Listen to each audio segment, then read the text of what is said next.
Chef Joseph Viola, vous êtes venu avec un pâté en croûte. Oui. Alors on dit pâté croûte aussi, on dit les deux. On dit les deux. On dit les deux tout simplement. Et j'ai appris en préparant cette interview, pardon au profane que je suis, qu'il y avait un championnat du monde du pâté en croûte Tout à fait. que vous avez vous-même remporté Alors, en pas 2009. Pas moi. Lui. Oui, Parce que mais sans vous il n'est c'est rien. cette recette. Sans vous il n'est rien, c'est ça que je veux dire. Quoi. Effectivement, comme à chaque fois, il faut un créateur. Ouais. Et c'est moi donc qui ai créé cette recette, qui est devenu champion du monde par un de mes cuisiniers que j'avais envoyé en 2009. Et ben voilà, la belle histoire. Ça reste un des produits. Alors, puisqu'on est en direct, je vous proposais de le découper solennellement en deux.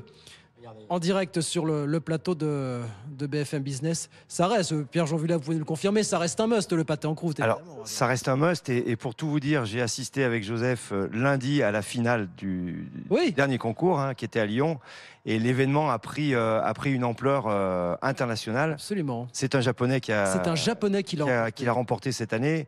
Mais nous étions près de 500 personnes au dîner de clôture. En l'occurrence, voilà. Attends, regardez si c'est beau. Si vous nous regardez à la télévision, bien sûr, ce pâté en croûte.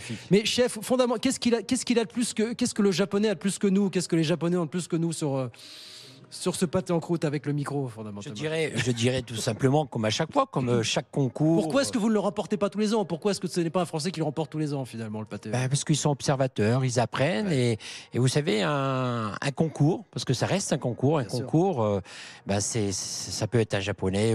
Cette année, c'est un Japonais. L'année prochaine, ce sera peut-être, je ne sais pas, un Hollandais, un Belge. En fait, c'est l'inspiration. L'inspiration du candidat. Donc, qu'il soit français ou pas, je trouve que c'est une belle mise en avant. Surtout, c'est un concours qui prend beaucoup d'ampleur. Beaucoup. Vous me disiez tout à l'heure, on ne travaille pas à Noël, on a la chance de ne pas avoir à travailler à Noël. Je voyais des restaurants ici du côté de Lyon où aujourd'hui, on ne tournait pas à 100%. Vous me dites c'est parce qu'on peut se payer le luxe de ne pas travailler, mais il y a aussi les problèmes de recrutement. Pénurie de compétences qui font qu'un restaurant ne tourne pas à 100% finalement.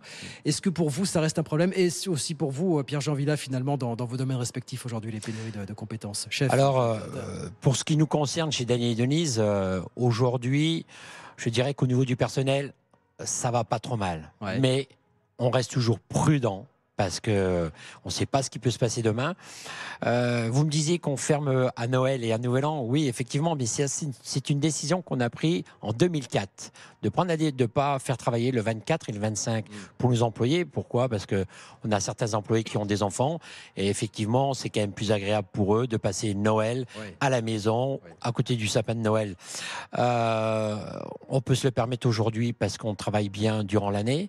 Et puis, de toute manière, il faut quand même donner des congés à nos employés. Bien sûr. Donc voilà, on a pris cette décision avec mon épouse.